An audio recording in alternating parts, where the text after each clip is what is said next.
In the heart of the frozen wilderness, a black woman survivor dragged a half-frozen white man from the snow, saving him from the grip of death. He didn't remember who he was or how he got there, but she didn't care. He was just another lost traveler in need of rescue. What neither of them knew was that this chance encounter would change both of their lives forever. The wind howled through the desolate valley, carrying the sharp sting of snow that whipped against Naomi Carter's dark skin. Each step she took sank deep into the thick snow, her worn boots barely holding up against the cold. The sky overhead was an ominous gray, the kind that warned of a storm that would swallow everything whole. She pulled her tattered coat tighter around her, muttering a curse under her breath. Winters in the Canadian wilderness were always unforgiving, but this one seemed particularly cruel. She had wandered farther than usual in search of firewood. The dense forest at the base of the mountain loomed in eerie silence, the towering pines standing like frozen sentinels. The only sound was the groaning wind pushing through the trees. Naomi adjusted the axe slung across her back, her breath forming small clouds in the freezing air. Then she heard it, a sound, faint, almost lost in the howling wind, a low, guttural moan. She froze, her pulse quickening. At first she thought she had imagined it, just another trick of the wind. But then it came again, a weak, pain-laced groan. Her eyes darted around, scanning the snowy expanse. The sound was close, but the storm made it impossible to pinpoint its direction. "Hello?" she called out, her voice sharp against the icy air. No answer. Instinct screamed at her to leave it alone. Nothing good ever came from finding strangers out here, but she had never been one to ignore someone in need, no matter how hardened the world had made her. Taking a cautious step forward, she moved toward the sound, each crunch of her boots against the snow echoing unnervingly. And then, through the swirling white, she saw it, a dark shape, barely visible beneath a mound of fresh snow. Her breath caught in her throat. She rushed forward, falling to her knees beside the figure, brushing away the frost with quick, efficient hands. A man, his face pale, lips nearly blue, dark hair frozen at the edges. His clothes, expensive, well-made, were soaked through, offering him no protection against the brutal cold. His fingers were stiff with frostbite, his chest barely rising.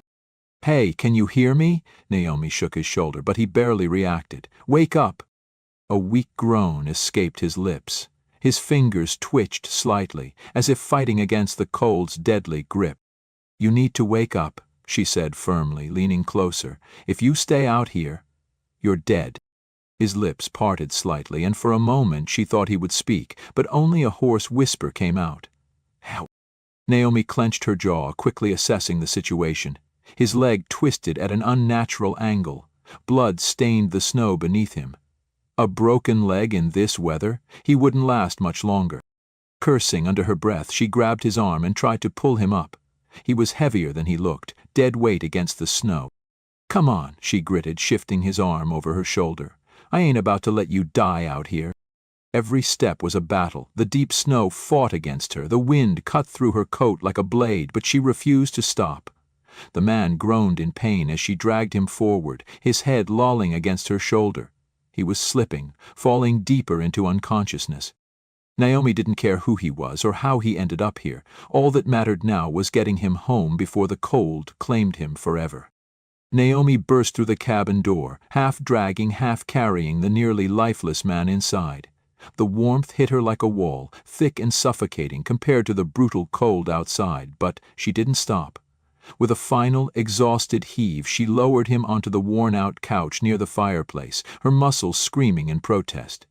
Her breath came in sharp, ragged gasps, the weight of the journey pressing down on her. The fire crackled in the hearth, casting flickering shadows across the wooden walls, a stark contrast to the frozen wilderness she had just fought through.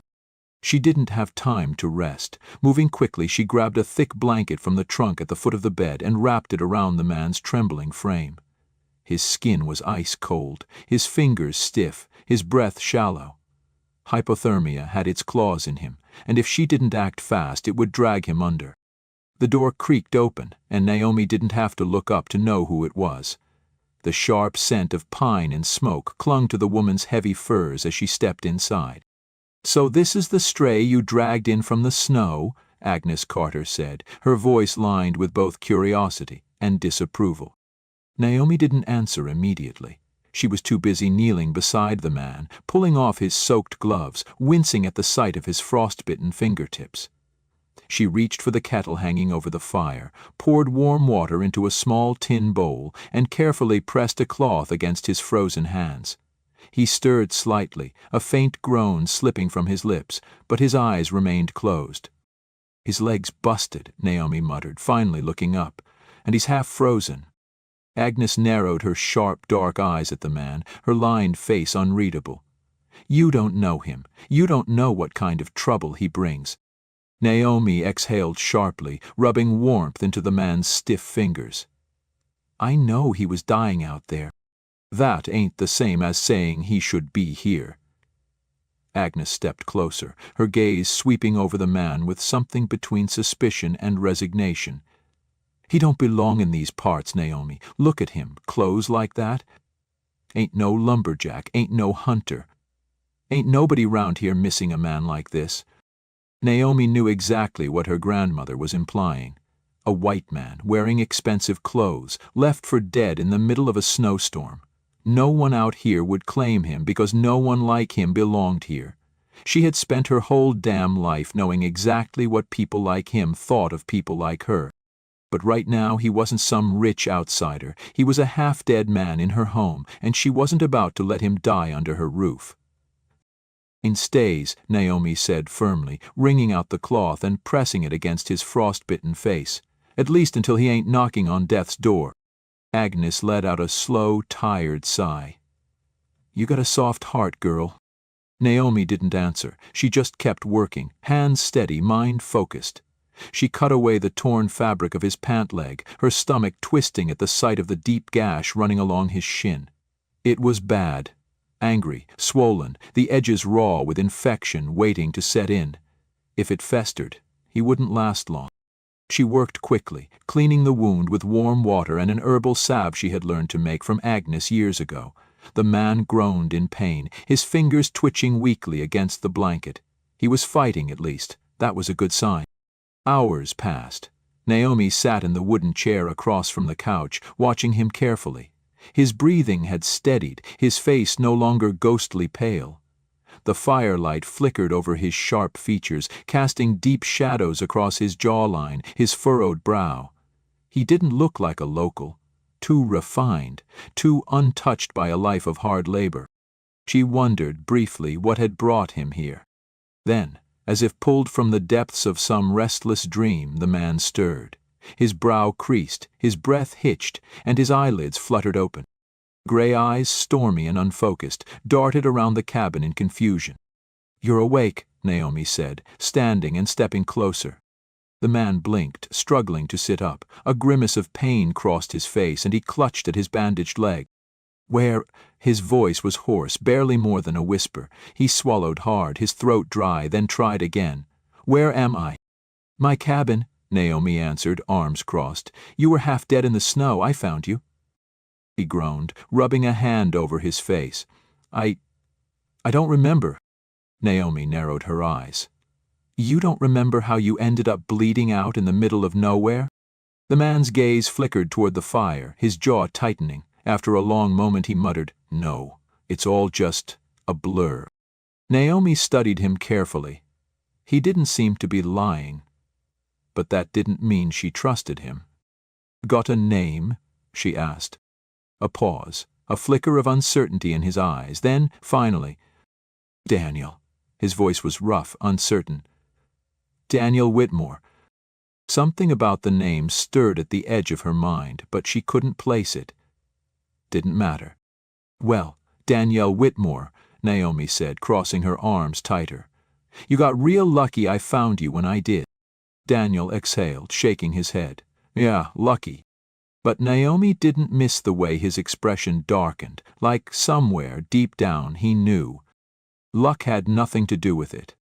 The days bled into each other, marked only by the shifting light through the cabin windows and the distant howl of the wind outside. Daniel was healing, slowly, but his mind remained a blank slate. He remembered his name, that much had come back to him, but anything beyond that was like trying to grasp smoke. Frustration gnawed at him. Every time he closed his eyes, he felt something lurking at the edges of his memory, but the moment he reached for it, it was gone. Naomi didn't press him for answers. She had made it clear from the start his past wasn't her concern. As long as he wasn't a threat, she didn't care who he was or what he had been before the storm swallowed him whole. But what she did care about was survival, and if he was going to be under her roof, he wasn't going to be dead weight. "You ain't just going to sit there and rot," she said one morning, standing over him with arms crossed. "If you're breathing, you're working." Daniel, still sore and stiff from his injuries, shot her a look. "You dragged me out of a snowstorm just to make me a farmhand?" "This ain't a farm," she shot back, tossing a bundle of thick clothes onto his lap. "And you ain't special." Daniel exhaled sharply but didn't argue. What choice did he have? He wasn't in any position to leave, not with his legs still weak and the outside world nothing but a frozen death trap. So, for the first time in what felt like forever, Daniel Whitmore worked. And he was terrible at it. The axe was heavier than he expected, and when he swung it, the log barely splintered. His arms ached from carrying water from the stream, his fingers clumsy with the knots Naomi had tied 1,000 times without thought. Even stacking firewood seemed to elude him, the logs slipping from his grasp like they were mocking him. Naomi watched him struggle, unimpressed. "Damn, you're useless." Daniel scowled, rolling the tension out of his shoulders. "I wasn't exactly raised to split logs for a living." "No kidding." She took the axe from him, adjusting his grip with calloused fingers. "Stand like this. Swing with your whole body, not just your arms. Otherwise you'll be out here all day making kindling." Daniel hesitated, then mimicked her stance. His second swing was better, still rough, but at least this time the wood split clean in two. He felt an odd sense of satisfaction, a foreign feeling that had nothing to do with money or power. It was real. The days stretched into weeks. Daniel adapted, not gracefully but steadily. He learned to keep the fire going, to haul water without spilling half of it on himself, to repair the small things around the cabin that needed fixing. The wilderness, once nothing but a cruel, merciless void, became something tangible, something that demanded respect but also gave in return. But no matter how much progress he made, one thing remained the same. Naomi. She was a force. Unyielding, relentless, a woman who had carved out a life for herself in a world that wasn't meant to be kind to her. She never sugar-coated her words, never softened the edges for his sake. And yet she had saved him. A man like him. She had pulled him from the snow and given him a chance to live when the world had clearly decided he wasn't worth saving. He thought about that more than he cared to admit. One evening, as the fire crackled low in the hearth, Daniel leaned back against the old wooden chair, watching Naomi mend a torn sleeve. His hands were rougher now, the cuts and calluses proof of the life he was slowly stepping into. He flexed his fingers absent-mindedly. "This is normal for you, huh?" he mused, breaking the quiet. Naomi didn't look up. "What is?" "Hunting for food, chopping wood just to stay warm, making everything from scratch." She shrugged. "It ain't easy, but it's life." Daniel exhaled, shaking his head. "I don't think I've ever had to work this hard for anything." Naomi glanced at him then, something unreadable in her dark eyes. "Ain't that a damn shame?" Daniel let out a dry laugh, rubbing his temple. Yeah, it is." For the first time he wondered if he had been living his whole life wrong. The first memory came like a strike of lightning. Quick, blinding, and gone before he could make sense of it. Daniel had been mending a broken snare, fingers numb from the cold, when suddenly his vision blurred and he was somewhere else. A polished mahogany desk, the scent of leather and expensive cologne. A voice, his own, saying something he couldn't quite catch. His breath hitched, his grip tightening around the wire in his hands. Then, just as fast as it came, the memory vanished, leaving him standing in the snow, disoriented and shaken. Naomi caught the shift in his expression immediately. She had a way of reading people without them having to say a damn thing. "What?" she asked, watching him closely. Daniel exhaled slowly, rubbing his temple. He He hesitated. It's nothing. Naomi didn't push, but she didn't need to. The look in her eyes told him she knew it wasn't nothing. The memories came more frequently after that, fractured pieces, slipping through the cracks of his mind like melting ice, a city skyline at dusk, the distant hum of traffic, a glass of whiskey in his hand, and then voices, sharp, urgent, tangled in tension, contracts, negotiations, a name lingering just out of reach, like a ghost whispering from the dark. Then, one night, it all came rushing back. The fire had burned low, its embers casting faint orange glows against the cabin walls. Daniel had been sitting at the table, staring absently at the silver pocket watch Naomi had let him borrow. His own had been missing when she found him. The rhythmic ticking filled the quiet, steady and unyielding. Then, like a dam breaking, the memories hit all at once. His name wasn't just Daniel Whitmore. It was Daniel Whitmore, CEO of Whitmore Industries, a company that dealt in high-stakes investments and corporate acquisitions. He had come to Canada for one reason: to finalize a deal that would grant him ownership of a vast gold mining operation, a deal worth billions. But not everyone had been happy about it. Jonathan Reed, his right-hand man, his most trusted advisor, the last person he remembered seeing before waking up in the snow. Daniel clenched his jaw, his hands curling into fists. He could see it now, the private meeting in a luxury lodge, the way Jonathan had poured him a drink, that practiced, easy smile on his face as he spoke. "By this time tomorrow the mine will be yours." Daniel had nodded, taking a sip of his whiskey, not realizing until it was too late that something was off, a bitterness in the drink that shouldn't have been there. His vision had blurred, the room had spun, and then darkness. He had been betrayed, left for dead. The realization hit him like a punch to the gut. Naomi must have noticed the change in his demeanor because she spoke, her voice measured. "You remember, don't you?" Daniel inhaled sharply, gripping the edge of the table as if it were the only thing keeping him grounded. "Yeah," he said, his voice tight. "I remember." Naomi studied him carefully, her gaze unreadable. "And?" Daniel let out a bitter laugh, shaking his head. "And I was an idiot." Naomi raised an eyebrow but didn't interrupt. "All this time," he muttered, running a hand through his hair, "I thought I was in control, thought I knew the people around me, but I was blind. I trusted him." He exhaled sharply, jaw tightening. "And he tried to kill me for money." Naomi's expression didn't change. "Sounds about right." Daniel let out a humorless chuckle. "You're not surprised." "I grew up watching men with power do whatever it took to keep it," she said simply. "Ain't nothing new." Daniel looked at her then, really looked at her. The firelight flickered across her face, casting shadows that didn't quite hide the hardness in her eyes, the kind that came from a lifetime of seeing the world exactly as it was. She had saved him without knowing who he was, had given him shelter, food, a second chance. And now that he knew the truth, he realized something else. She had expected nothing in return. He swallowed, his voice quieter this time. "I have to go back." Naomi leaned back in her chair, arms crossed. "Figures." "If I don't stop him, he wins," Daniel said, shaking his head. "He takes everything I built. He gets away with it." Naomi studied him for a long moment before speaking. "And after?" Daniel hesitated. He hadn't thought that far ahead. Naomi exhaled, shaking her head. "Typical." Daniel rubbed the back of his neck. "Look, I don't expect you to understand." "Oh, I understand just fine," she cut in. "You want to go back to your world, fight for what's yours. Fine. But don't pretend like this place didn't teach you something." Daniel held her gaze, something unreadable passing between them. Then, finally, he nodded. "I won't forget," he said, and for the first time he meant it. The morning Daniel left, the sky was a dull, heavy gray, thick with the promise of another storm. The air was sharp, biting against his skin despite the layers Naomi had made him wear.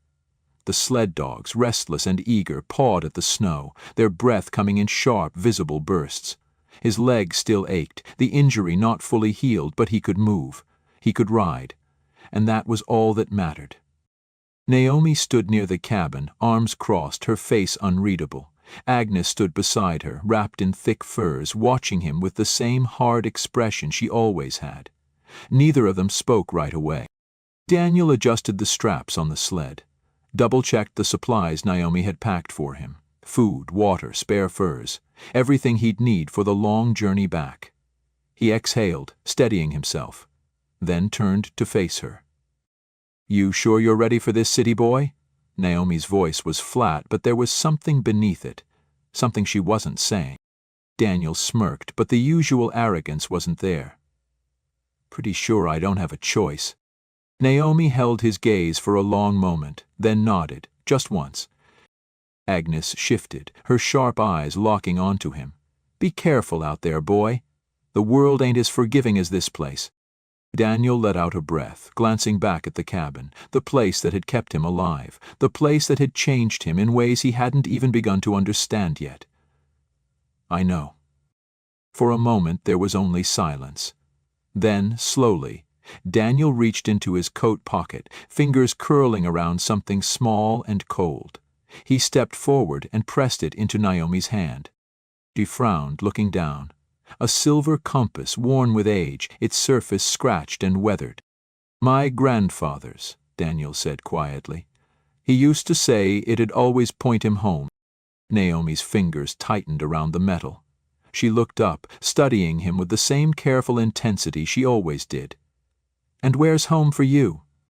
Daniel hesitated. For the first time, he didn't have an answer.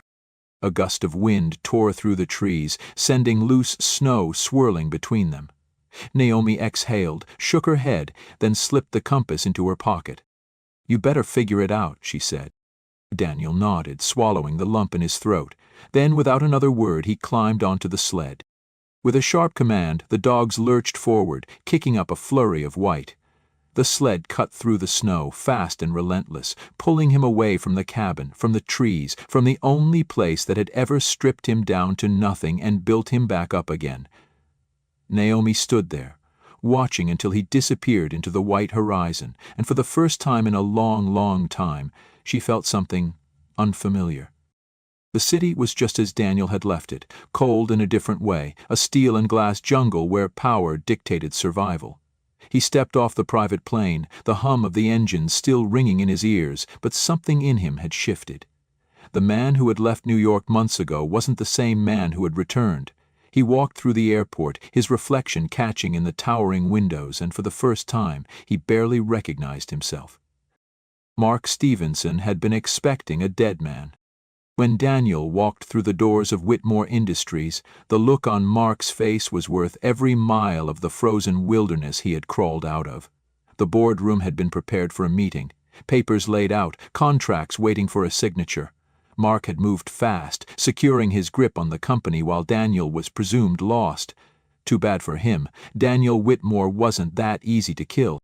The betrayal had been surgical, precise. The contracts in front of Mark were set to finalize a deal that would gut the company, selling off its most valuable assets to competitors, deals that Mark himself had orchestrated in the name of salvaging Whitmore Industries after its CEO's mysterious disappearance. Daniel had seen enough. He strode into the room, voice steady but sharp as a blade. "I believe you have something of mine." The room fell silent. Mark paled. He stuttered, tried to recover, but it was too late. Daniel wasn't interested in explanations. By the end of the day, security had escorted Mark out, and within a week the man was facing a full-blown legal investigation. It should have felt like victory. It didn't. The moment Daniel reclaimed his place, he realized something unsettling. The hunger for power, for wealth, for control that had once driven him felt hollow now. He sat in his office, looking out at the city skyline, and all he saw was a world he no longer belonged to. The fight had been necessary, but this wasn't what he wanted anymore. So he made a decision. Whitmore Industries would not continue its old path. No more ruthless acquisitions, no more bleeding communities dry in the name of profit. Instead, Daniel redirected resources, shifting focus to sustainable development, ethical investments, real change. It wasn't easy. People resisted, shareholders balked, but he didn't care. For the first time, he wasn't chasing numbers, he was doing something that mattered. Months passed, and winter slowly gave way to spring. The wilderness had faded into memory, but Naomi Carter had not. Daniel hadn't written, he hadn't called. He didn't need to. He had promised he wouldn't forget, and he intended to prove it. The first sign of his return came when a convoy of snow-covered trucks pulled up outside Naomi's cabin. She was outside, stacking firewood, when she heard the engines rumbling in the distance. Agnes stepped onto the porch beside her, frowning. "Expecting company?" the old woman asked dryly. Naomi wiped her hands on her coat, shaking her head. "Not unless the damn government finally decided to run us out." Then the car door opened and Daniel Whitmore stepped out. He looked different, not just because he had trimmed the scruff from his jaw or swapped the heavy furs for a tailored coat. There was something else, something quieter, steadier, like a man who had finally figured out what the hell he was supposed to do with himself. Naomi crossed her arms as he approached. "City boy found his way back?" Daniel smirked, stopping a few feet in front of her. "Told you I would." She studied him, eyes sharp, unreadable as always. Then, glancing past him, she gestured toward the trucks. "And what the hell is all this?" Daniel reached into his coat and pulled out a thick envelope, handing it to her. "Open it." Naomi hesitated, then tore the seal. Inside were legal documents, land deeds, transfer agreements, paperwork stamped with official seals. She scanned the pages, her pulse picking up as she read. Daniel spoke before she could ask. "I bought the land just south of the village. The government was planning to sell it to a developer, someone who would have turned it into another mining operation. Now it belongs to the people here." Naomi's fingers tightened around the papers. Land. Their land, protected, untouchable. A future they had never dared to hope for. She looked up at him, her voice quiet. "Why?" Daniel exhaled, glancing around at the land that had once saved his life. "Because I was one of them," he said, nodding toward the papers. "The ones who take and never think about what's left behind. I can't change what I was, but I can change what I do now." Naomi swallowed, but before she could say anything, Daniel handed her another envelope, heavier this time. She arched an eyebrow. "More land?" He chuckled. "Not quite. That's for you." Slowly she pulled out the papers inside. Grants, funding proposals, a breakdown of resources allocated to establish something she had never even considered. A wilderness survival training center. Daniel smiled, his voice lighter now. "I figured, since you spent months keeping my sorry ass alive, maybe you could teach other people how to do the same." For the first time in a long time, Naomi Carter was speechless. Agnes, who had been silent this whole time, finally stepped forward, peering over Naomi's shoulder at the paperwork. She let out a low whistle. "Well, damn. Guess you really did learn something after all." Daniel grinned. "I had a good teacher." Naomi closed the envelope, tucking it under her arm. She met Daniel's gaze, searching, and whatever she found there must have been enough, because she just shook her head, exhaling a quiet laugh. "Well, hell," she muttered, slipping her hand into her pocket, fingers brushing against the old silver compass. "Didn't see that coming." Daniel smirked. "That makes two of us." The wind rustled through the trees, the sky stretching wide and open above them. Daniel glanced around one last time, breathing in the crisp mountain air, the scent of pine and smoke, of earth untouched by greed. And for the first time in his life, he knew exactly where he was supposed to be. Join us to share meaningful stories by hitting the like and subscribe buttons. Don't forget to turn on the notification bell to start your day with profound lessons and heartfelt empathy.